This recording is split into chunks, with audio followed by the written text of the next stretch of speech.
بالعالمین والصلاة والسلام علی سید الانبیاء والمرسلین اما بعد فاعوذ باللہ من الشیطان الرجیم بسم اللہ الرحمن الرحیم۔ سورہ مائدہ کی تقریباً 67 آیات کی تلاوت اور تفسیر ہو چکی ہے۔ آج اسی آیت کے بارے میں تھوڑا سا مختصراً کلام ہوگا، پھر انشاءاللہ آگے کی تفسیر بیان کی جائے گی۔ اللہ نے ارشاد فرمایا کہ واللہ یعصمک من الناس، اور اللہ تبارک و تعالی لوگوں سے آپ کی حفاظت فرمائے گا، آپ کی نگہبانی فرمائے گا۔ تو یہ مسئلہ یہ تھا کہ پہلے نبی کریم صلی اللہ علیہ وسلم جب غزوات وغیرہ پر جاتے تھے، جہاد پر جاتے تھے اور کسی مقام پر قیام کرتے تھے تو آپ صحابہ کرام میں سے کسی نہ کسی کو محافظ مقرر کرتے تھے۔ لیکن جب یہ واللہ یعصمک من الناس والی آیت نازل ہوئی تو نبی کریم صلی اللہ علیہ وسلم نے صحابہ کرام کو منع کر دیا کہ اب میری حفاظت کی آپ کو ضرورت نہیں ہے، اب براہ راست اللہ تبارک و تعالی حفاظت فرمائے گا۔ یہ بڑی قابل توجہ بات ہے کہ کیا پہلے نبی کریم صلی اللہ علیہ وسلم کی حفاظت اللہ تعالی نہیں فرما رہا تھا، عوام کر رہی تھی؟ نہیں، بلکہ مسئلہ یہ تھا کہ دوسرا یہ بھی سوال ہو سکتا ہے کہ کیا نبی کریم صلی اللہ علیہ وسلم پہلے اللہ پر کامل توکل نہیں رکھتے تھے، کامل بھروسہ نہیں تھا اس لیے محافظ کھڑے کیے اور جب یہ آیت نازل ہوئی تو کامل بھروسہ ہو گیا؟ تو ایسا نہیں ہے، بلکہ یاد رکھیں کہ توکل کی دراصل دو قسمیں ہوتی ہیں۔ ایک توکل ایسا ہوتا ہے کہ جس میں انسان اسباب اور ذرائع اختیار کرتا ہے لیکن نتیجے کے معاملے میں اس کا مکمل بھروسہ ذات باری تعالیٰ پر ہوتا ہے۔ اور ایک توکل جو انتہائی کامل درجہ ہے اور وہ بڑے ہی کامل ترین لوگوں کا درجہ ہوتا ہے، انبیاء علیہ السلام کا یا کامل اولیاء کرام کا ہوتا ہے، وہ ہوتا ہے کہ جس میں انسان اسباب اور ذرائع بھی بالکل ختم کر دیتا ہے اور وہ صرف اس کی توجہ خالق اسباب کی طرف ہو جاتی ہے۔ تو یہی معاملہ ہوا کہ پہلے نبی کریم صلی اللہ علیہ وسلم کا صحابہ کرام کو کھڑا کرنا یہ بھی توکل کے منافی نہیں تھا۔ نبی کریم کو یقین تھا جو ہونا ہے ان کے کھڑے ہونے کے باوجود بھی ہوگا، نہ ہوں تب بھی ویسا ہی ہوگا، لہذا اس کامل یقین کے ساتھ تعلیم امت کے لیے آپ نے محافظ مقرر کیے۔ لیکن جب اللہ تعالیٰ کی طرف سے صراحتاً بیان آ گیا تو پھر آپ نے اپنے اس توکل کا اظہار فرمایا جو کامل ترین درجہ تھا اور آپ نے محافظین بھی ہٹا دیے۔ اس سے معلوم یہ ہوا کہ جب تک کوئی اس کامل ترین درجے پر نہ پہنچے اسے چاہیے کہ وہ دنیاوی اسباب اختیار کرے اور ذرائع اختیار کرے، اس میں شرعاً کوئی حرج نہیں ہے، توکل کے منافی نہیں ہے۔ ان اللہ لا یہدی القوم الکافرین، بے شک اللہ تبارک و تعالی کافر قوم کو ہدایت عطا نہیں فرماتا۔ ہدایت عطا نہ فرمانے کا مطلب یہ ہے کہ اللہ تعالیٰ اگر کسی قوم کے لیے اسباب مہیا فرما دے اور وہ قوم ان اسباب کو جان بوجھ کر نظر انداز کر دے اور اللہ کی طرف متوجہ نہ ہو، اللہ کا راستہ اختیار نہ کرے، تو پھر اللہ تبارک و تعالیٰ اس قوم کو اس کے حال پر چھوڑ دیتا ہے۔ تو گویا کہ یہ پھر اس کے حال پر چھوڑنا اللہ کی طرف سے ہدایت کے دروازے بند کرنا ہو جاتا ہے اور اس کے بعد پھر ان کو ہدایت حاصل نہیں ہوتی۔ قل آپ فرما دیجیے یا اہل الکتابی، اے اہل کتاب، لستم علی شیئن، تم کسی بھی صحیح شے کے اوپر نہیں، کسی ملت پر نہیں، کسی صحیح مذہب پر نہیں، کیونکہ اب اگر صحیح ملت ہے، صحیح مذہب ہے تو وہ ہمارے نبی کریم صلی اللہ علیہ وسلم کا ہے اور اس پر ایمان لانا لازم ہے۔ حتی تقیموا التوراۃ والانجیل وما انزل الیکم من ربکم، یہاں تک کہ تم تورات کو قائم کرو، انجیل کو قائم کرو اور جو تمہاری طرف تمہارے رب کی طرف سے نازل کیا گیا یعنی قرآن، اس کو قائم کرو۔ قائم کرنے کا مطلب یہ ہے کہ اس کے احکامات کو مانو،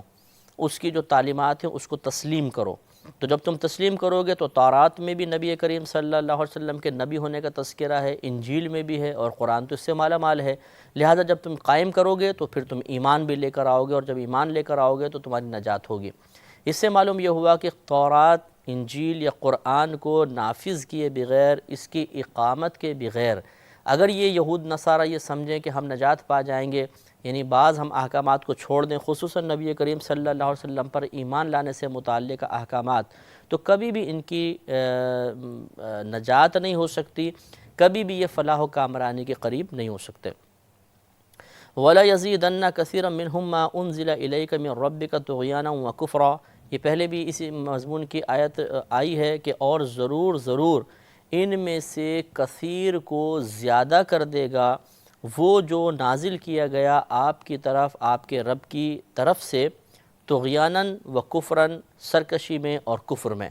یعنی جو کچھ اللہ نے آپ کی طرف نازل فرمایا یہ انہیں کفر اور سرکشی میں اور زیادہ بڑھائے گا، اور زیادہ ترقیاں دے گا۔ وجہ اس کی وہی ہے کہ جیسے جیسے آیات نازل ہوئیں، جیسے جیسے قرآنی احکامات آتے رہے، اور جیسے جیسے مستقبل کے بارے میں مسلمانوں کی فتوحات کا ذکر ہوتا رہا، مسلمانوں کی سربلندی، ان کے غلبے، ان کی عزت کا ذکر ہوتا رہا، ان کا بغض و کینہ بھی بڑھتا رہا۔ تو گویا جو اللہ کا نازل کردہ تھا اس نے انہیں کفر اور سرکشی میں اور ابھارا۔ تو وہ ابھارنا اس کا قصور نہیں تھا، بلکہ ان کا اپنا قصور تھا کہ انہوں نے اس سے اکتساب فیض کے بجائے معاذ اللہ اس کو اپنا مخالف بنا لیا، اور اس کے تقاضے کے مطابق عمل نہیں کیا بلکہ اپنے نفسانی خواہشات کی پیروی کی، تو یہ ہلاک و برباد ہوئے۔ فلا تأس علی القوم الکافرین، تو آپ کافر قوم پر بالکل غمگین نہ ہوں، ان پر بالکل آپ افسوس کا اظہار نہ کریں، یہ ہلاکت ان کی اپنی اختیار کردہ ہے۔ ان الذین آمنوا، بے شک وہ جو ایمان لائے، یہاں پہ ایمان لانے سے مراد جو دل سے ایمان لے کر آئے، جو حقیقتاً ایمان لے کر نہیں آئے تھے، یعنی منافقین مقصود ہیں۔ اس سے یہ بھی معلوم ہوا کہ ایک ہے کسی بے ایمان شخص کو جس کے عقیدے خراب ہیں، اسے ایمان والا کہنا یا مسلمان کہنا اس اعتبار سے کہ یہ مسلمان مشہور ہے، یہ صاحب ایمان مشہور ہے، اور ایک ہے کہ اس کے عقائد و نظریات کو درست تسلیم کرتے ہوئے اسے مسلمان اور صاحب ایمان کہنا۔ تو یاد رکھیے کہ ایک تو ہے کہ بھئی یہ مسلمانوں میں بہت سارے فرقے ہو گئے، جیسے کہا جاتا ہے کبھی کبھی مسلمانوں میں فرقے ہو گئے، تو جس کے عقائد اسلام سے ٹکرا رہے ہیں وہ مسلمان کہاں رہا؟ تو پھر یہ کہنا کہ یہ مسلمانوں میں فرقے ہو گئے، تو گویا کہ پہلے اس کو مسلمان تسلیم کیا تبھی تو ہم نے کہا مسلمانوں میں فرقے ہو گئے، یہ فرقے سارے مسلمانوں کے ہیں، تو گویا کہ ہم نے اس کو مسلمان مانا۔ تو مسئلہ یہی ہے کہ اگر یہاں پر کہنے والے کا مقصود یہ ہے کہ جو مسلمان کہلاتے ہیں، ہر ایک حقیقتاً مسلمان ہوتا نہیں ہے، مسلمان وہی ہے جس کے عقائد نبی کریم صلی اللہ علیہ وسلم کے بیان کردہ عقائد کے مطابق ہوں گے، اور اگر کوئی ان عقائد سے ٹکرائے گا، کسی کا عقیدہ یا کسی کا نظریہ، تو وہ دائرہ اسلام سے خارج ہوگا۔ تو معلوم خلاصہ کلام یہ ہے کہ کسی کو مسلمان کہنے کی دو حیثیتیں ہوتی ہیں، ایک واقعی اس کو مسلمان سمجھ کر کہنا، اور ایک صرف اس کے مسلمان کے گروپ میں شامل ہونے کی وجہ سے، مشہوری کی وجہ سے مسلمانی کی نسبت اس کی طرف کرنا۔ تو اگر ہم صرف یہ نسبت کر رہے ہوں اور ہم جانتے ہیں سامنے والا غلط ہے، مثلا جیسے منافقین ہیں کہ منافق تھے یہ اور کافر تھے، بدترین یہ کفار میں ان کا شمار ہوتا تھا، لیکن اس کے باوجود قرآن پاک میں کئی مقامات پر ان کے لیے ایمان والے کے الفاظ استعمال ہوئے، تو یہ صرف ایک نام کے ایمان والے تھے، ظاہری طور پہ اپنے آپ کو ایمان والے کہتے تھے، ان کو ایمان والا بظاہر سمجھا جاتا تھا، اور حقیقتاً ان کو مومن کہیں پر بھی نہیں کہا گیا۔ لہٰذا اگر کوئی کسی کو کوئی مطلب جس کے عقائد غلط ہیں، خراب ہیں، اسے اس جہت سے مسلمان کہتا ہے کہ یہ مسلمان مشہور ہے، مسلمان مانتا نہیں ہے، تو یہ کفر نہیں ہوگا۔ ہاں اگر کسی کے غلط نظریات اور عقائد ہیں اور اس کو مسلمان تسلیم کیا جائے، حالانکہ وہ واضح طور پر اپنے عقائد بیان کر رہا ہو، تو یہ غلط ہوگا، جیسے کہ خود قرآن عظیم میں اللہ تبارک و تعالیٰ نے جا بجا منافقین کو کافر قرار دیا، حالانکہ یہ لوگ زبان سے کلمہ پڑھتے تھے۔ تو معلوم ہوا کہ زبان سے خالی کلمہ پڑھنا کافی نہیں ہوتا، بلکہ اس کے ساتھ اور بہت سارے تقاضے ہوتے ہیں، وہ تقاضے پورے کریں گے تو زبان سے جو کلمہ پڑھا اس کے مطابق کہلائیں گے۔ اگر وہ ان کے عقائد بگڑے ہوئے ہوں گے، ان کے نظریات بگڑے ہوئے ہوں گے، تو چاہے لاکھ زبان سے آدمی کلمہ پڑھتا رہے، وہ صاحب ایمان نہیں ہو سکتا۔ تو یہاں فرمایا کہ ان الذین آمنوا، بے شک وہ جو صرف ظاہری طور پر ایمان لے کر آئے، والذین ہادوا، اور وہ جو یہودی ہیں، والصابئون، اور ستارہ پرست ہیں، والنصارى، اور عیسائی، من آمن باللہ، ان میں سے جو ایمان لائے اللہ تبارک و تعالیٰ پر، والیوم الآخر، اور اخروی دن پر، وعمل صالحا، اور وہ نیک اعمال کرے، فلا خوف علیہم ولا هم یحزنون، تو نہ ان پر کچھ خوف ہوگا اور نہ یہ غمگین ہوں گے۔ معلوم یہ ہوا، یہ بھی نص صریح ہے اس بات پر کہ جو یہودی ہے، عیسائی ہے، وہ یہودی اور عیسائی رہتے ہوئے نجات کبھی نہیں پا سکتا۔ اس کو اللہ نے واضح طور پہ بیان فرما دیا کہ من آمن باللہ والیوم الآخر، ان میں سے جو اللہ تعالیٰ پر اور قیامت کے دن پر ایمان لے کر آئے۔ اب مسئلہ یہ ہے کہ یہ ان میں سے یہود و نصارہ جو اس وقت موجود ہیں یہ اللہ کو اللہ مانتے ہیں، واحد مانتے ہیں، اور اسی طرح یہ قیامت پر ایمان بھی رکھتے ہیں، تو یہ تو شرائط پوری ہو رہی ہیں۔ تو اس کا مطلب یہی ہے کہ جو اللہ نے ان کو بار بار ایمان لانے کی دعوت دی جا رہی ہے، تو وہ اللہ تعالیٰ پر ایمان لانے کا مطلب یہ ہے کہ جو اللہ نے عقائد بیان فرمائے ان تمام پر ایمان لے کر آنا،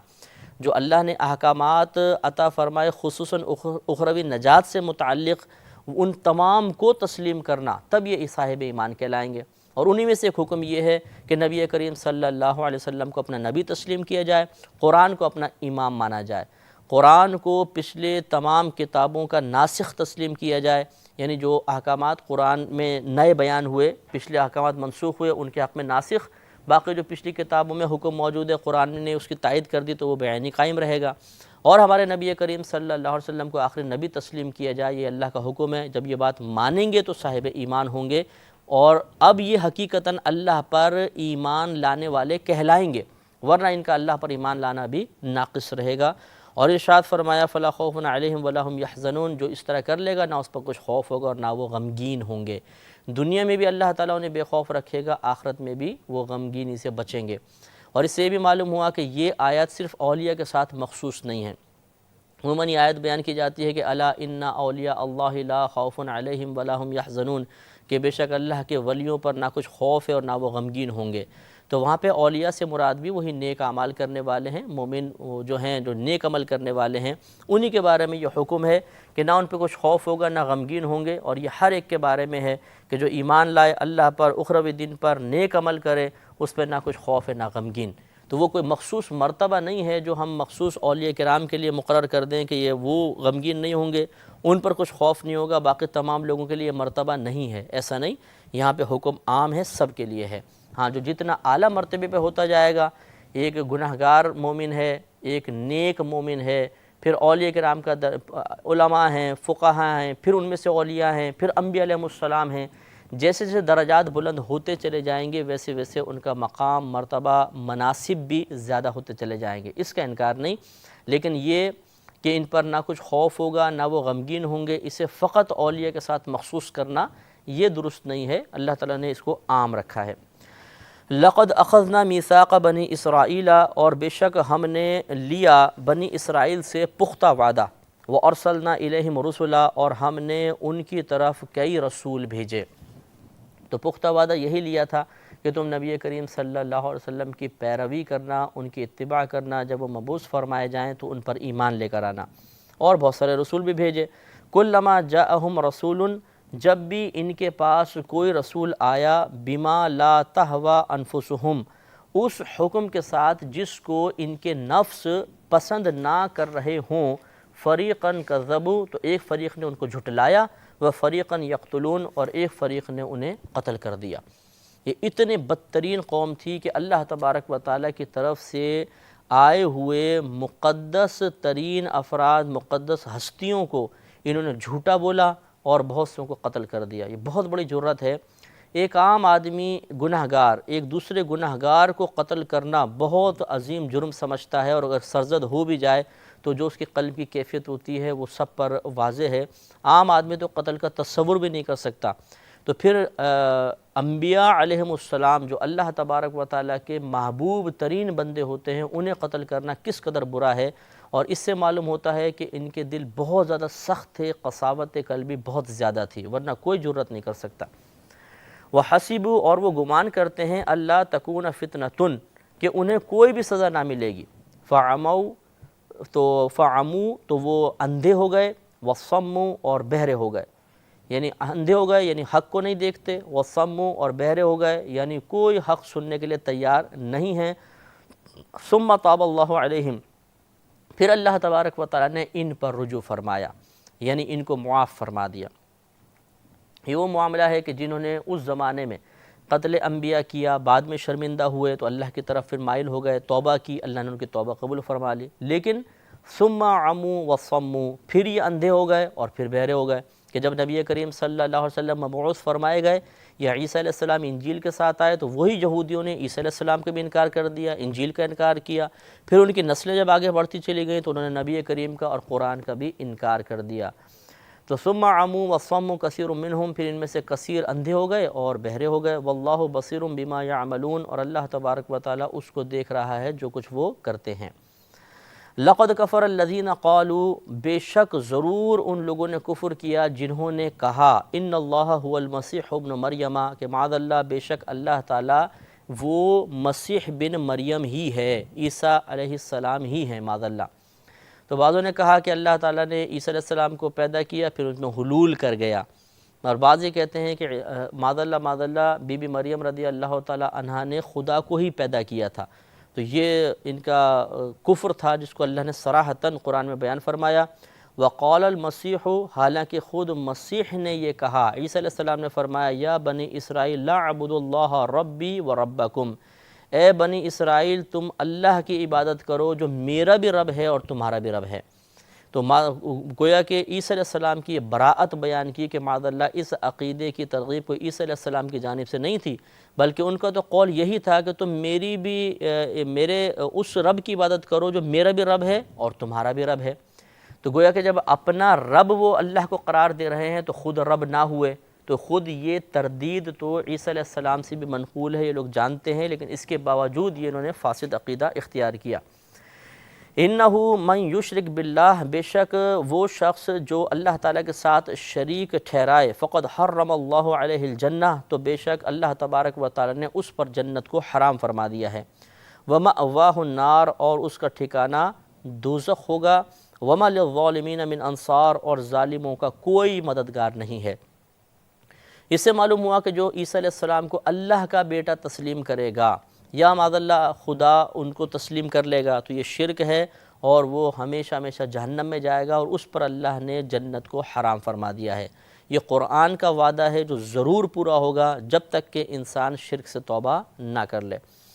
آگے ارشاد فرمایا، لقد کفر الذین قالوا ان اللہ ثالث ثلاثہ، بے شک ضرور ان لوگوں نے کفر کیا جنہوں نے کہا کہ اللہ تعالیٰ تین میں سے تیسرا ہے۔ یعنی بعض نے کہا کہ معاذ اللہ تعالیٰ بی بی مریم اور عیسیٰ علیہ السلام یہ تینوں خدا ہیں اور اللہ تعالیٰ ان میں سے تیسرا ہے، اور بعض نے کہا کہ اللہ تعالیٰ عیسیٰ اور روح القدس یعنی جبریل معاذ اللہ یہ الہ ہیں اور اللہ تعالیٰ ان میں سے تیسرا ہے، تو اللہ نے ان کو بھی کافر قرار دیا۔ پھر ارشاد فرمایا کہ وما من الہ، اور کوئی الہ نہیں ہے الا الہ واحد، مگر ایک ہی اللہ تعالیٰ واحد ایک الہ ہے۔